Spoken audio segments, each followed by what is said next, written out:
Now, I suppose I would say upset when it comes down to this, because I value freedom of speech and I value honesty when it comes down to what you actually profess to have. Sally Morgan, the famous psychic, who I personally consider to be a fraud, she has received a load of money, well, so load of money, £125,000 from the Daily Mail because she took them to court, suggesting damages because they suggested that she was a scam artist. They didn't bother pushing, did they? Pushing for the fact that she has not shown that she has an ability in controlled conditions, the fact that she can easily research people using various computer programs and using Facebook, so her own little team can work that.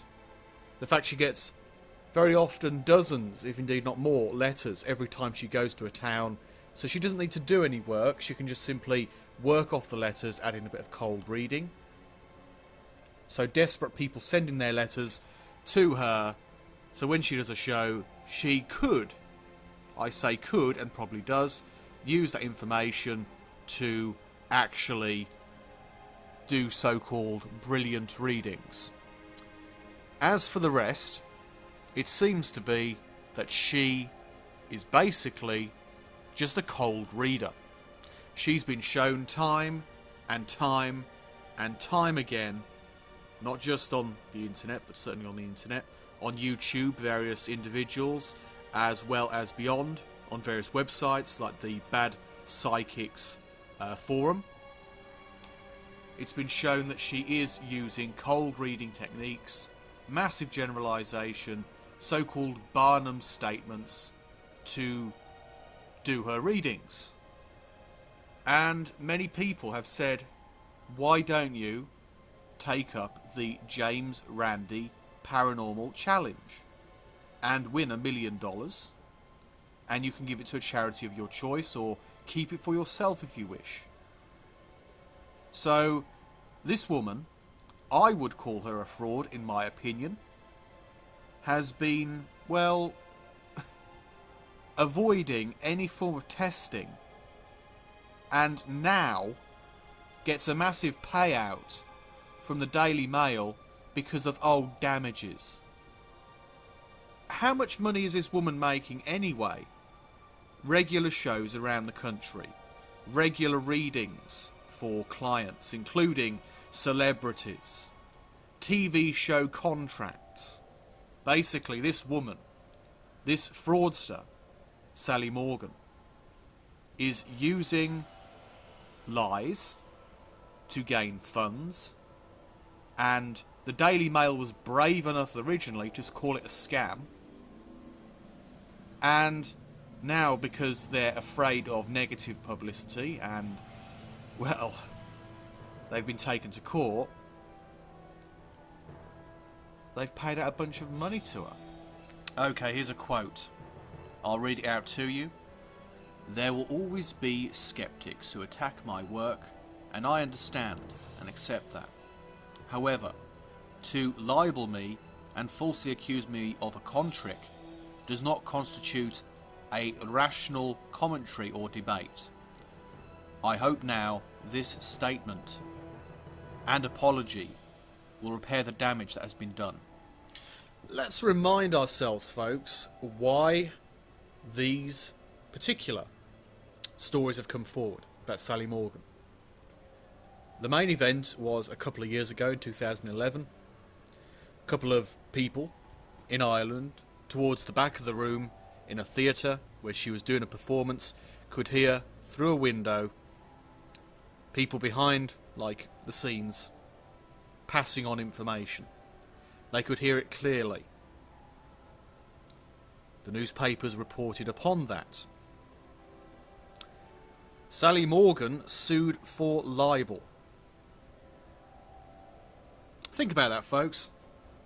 people with genuine concerns about a hidden earpiece. By the way, you can find images of the hidden earpiece. I've spoken about this time and time again. Sally as she finally leaves the stage. Live show. A member of the audience claimed they heard a man backstage feeding Sally information in secret. And this is the way it's been reported. A fan who was sitting in the back row of the Grand Canal Theatre in Dublin during one of Psychic Sally's shows told a radio station that she could hear a man's voice through an open window behind her, claiming that everything he said the psychic was saying 10 seconds later. She added that when theatre staff realised members of the audience could hear the mysterious voice during the performance, then the window was closed. But Stephen Fallon, the general manager of the theatre, said the voice came from 2 lighting technicians who were talking during the show. So absolutely not a clear-cut case one way or the other here. And then in a statement from her website, the recent performance at the theatre I felt was a fantastic show.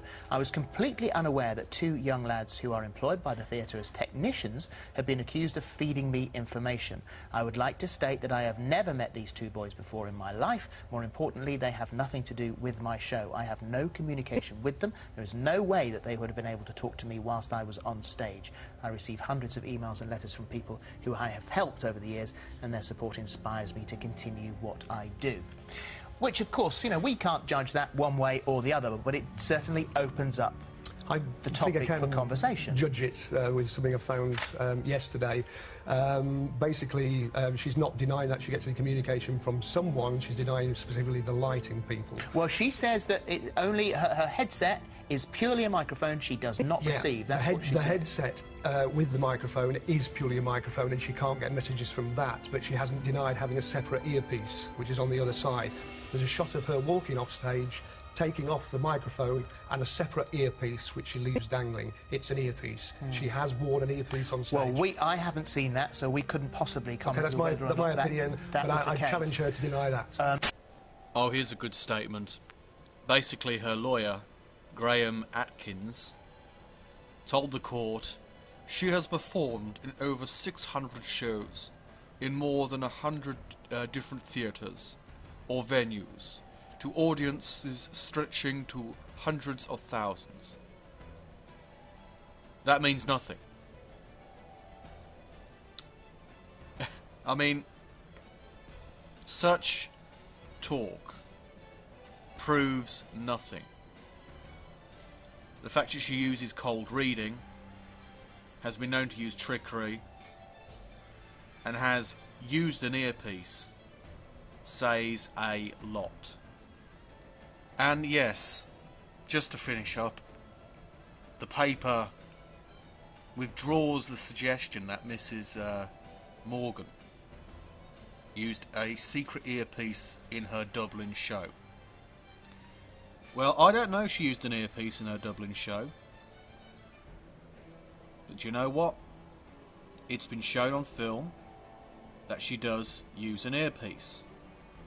Here's the clip.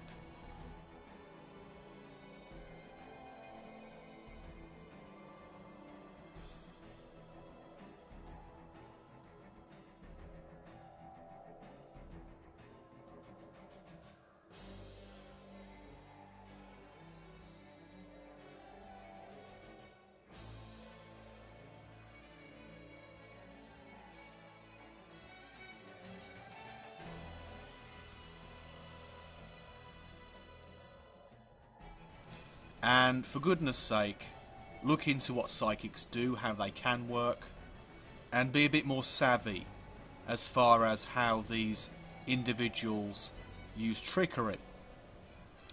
You see, I'm sure when she took up, like, you know, legal advice, because of the allegation of an earpiece, she could play upon that to take the Daily Mail to court. If they'd focused on her broader trickery, then I don't think she would have had so much of a case. If they'd been willing to, well, actually try and confirm through some means, some way, shape or form, whether or not she was a fraud in their article, then perhaps they would have been a bit more legally safe. And it's just mad that a person with so much money as Sally Morgan has just received a bonus for covering herself legally. So now people say, oh well, yes, she actually sued the paper and therefore she must be a real psychic.